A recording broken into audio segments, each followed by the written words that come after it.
Before you spend a single dollar on a used VW Golf 6, there's something you need to understand. This car is not just a hatchback with a trusted badge. It's a machine built in many versions, some brilliant, others burdened with design flaws that can cost you thousands. From the outside, every Golf 6 looks solid, confident, and well-engineered. But under the hood, your future ownership experience depends entirely on which engine sits there, how it was treated, and whether you're buying into hidden problems that only reveal themselves too late. Because the truth is, not all Golf 6s are equal. Some engines will go 300,000 kilometers with basic care. Others have timing chains that fail with no warning. Some will sip fuel at 4 liters per 100 kilometers. Others will leave you stranded on the shoulder with a failed mechatronic unit. And unless you know exactly what to look for, you might end up with a version that looks like a good deal, but turns into a long, expensive regret. This video will break it all down. Every engine, every known weakness, every hard-earned lesson from owners and mechanics who've seen what goes wrong. No fluff, no glamour shots, just real detailed buying advice that can save you from making a costly mistake. If you're thinking about buying a Golf 6, this is the video you watch before you commit. Because this car can either be a dependable daily or a financial trap. Let's make sure yours is the former. The Golf 6, produced from 2008 to 2012, was a refinement of the Golf 5. Despite appearances, the platform remained largely the same, though Volkswagen worked hard to address the earlier model's issues. Unfortunately, they didn't catch them all. It was offered with a wide range of engines, both petrol and diesel, and the performance varies significantly depending on what's under the bonnet. So let's begin with the most common petrol engines. At the lower end, you'll find the naturally aspirated 1.4 Mk6 engine, producing around 80 horsepower. It's slow, unexciting, and often considered underpowered for the car. But here's the thing, it's one of the most reliable engines in the range. With simple mechanics and fewer parts to fail, it's a good choice if you value longevity over performance. Timing is via a belt, not a chain, and if serviced regularly, this engine will outlast many of the more powerful options. Then there's the 0.6 Mk6, which produces about 102 horsepower. It's equally uninspiring to drive, but generally reliable. You won't win any races, but you also won't be visiting your mechanic every month. These engines are often paired with an automatic gearbox, called the 6-speed torque converter, which is relatively solid compared to other VW transmissions. Moving into turbo territory, things get more complicated. The 1.2 TSI and 1.4 TSI engines represent a big step up in efficiency and torque. On paper, they seem like the ideal middle ground: small displacement, turbocharged for power, and good fuel economy. But the early versions of these engines, especially those coded CBZ and CAX, are plagued with serious design issues. Timing chain tensioners are a well-known failure point. If you hear any rattling during a cold start, walk away. If the chain skips a tooth, the engine could suffer catastrophic internal damage. In some cases, this happens without any warning. Volkswagen later revised the tensioner design, but many early engines are still on the road with the original part. Unless there's paperwork proving the chain and tensioner have been replaced, it's a risk. There's also the issue of oil consumption.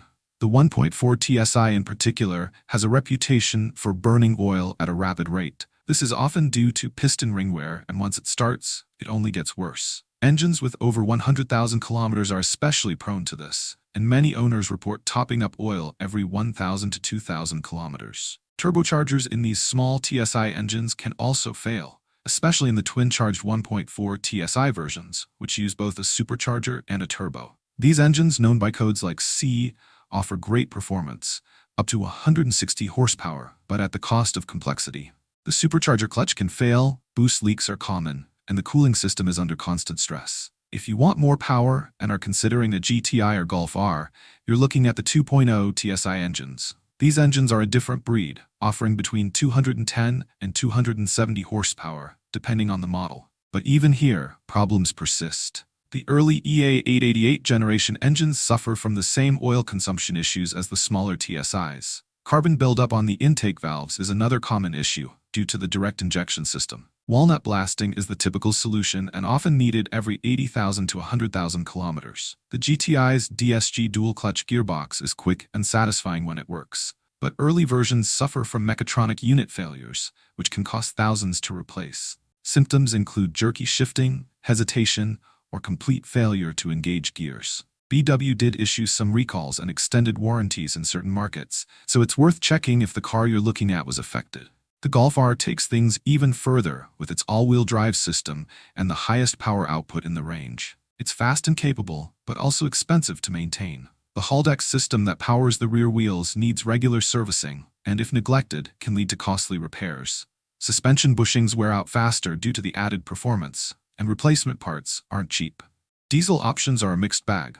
The 1.6 TDI, coded CAYC in most models, is known for injector problems and EGR valve failures. It offers great fuel economy, often exceeding 4 liters per 100 kilometers, but reliability depends heavily on how it was maintained. DPF issues are common, especially if the car was mostly used for short trips where regeneration couldn't complete properly. The 2.0 TDI is more robust in general, especially the later versions. Early models can suffer from oil pump drive failures and injector problems. The EA189 engine was part of the Dieselgate scandal, and while most affected cars have been updated, the software fixes sometimes lead to reduced performance or new problems like increased EGR wear. On the plus side, these engines offer excellent torque and long-term durability when properly maintained.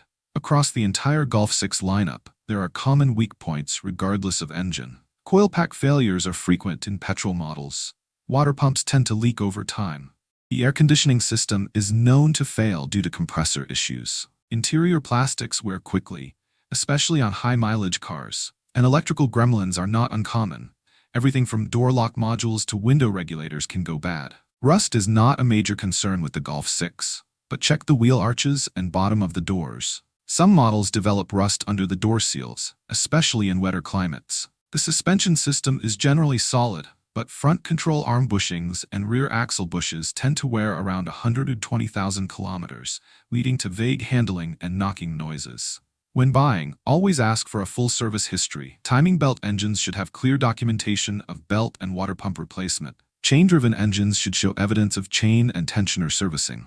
Avoid cars with no history, even if they seem like a bargain. Pay attention to how the DSG shifts, listen for rattles on cold start, and don't ignore warning lights. Mileage isn't everything. A well-maintained 180,000 kilometers Golf can be a better buy than a 90,000 kilometer example with spotty records. Look for signs of regular oil changes, proper coolant use, and care taken with the turbo. In summary, the Golf 6 can be a fantastic used buy or a money pit. Choose the right engine, get the right history, and know the red flags. Walk away from anything suspicious, no matter how tempting the price. Because once you know what to look for, the Golf 6 becomes what it was always meant to be. A refined, versatile, and fun car that stands the test of time, but only if you choose wisely.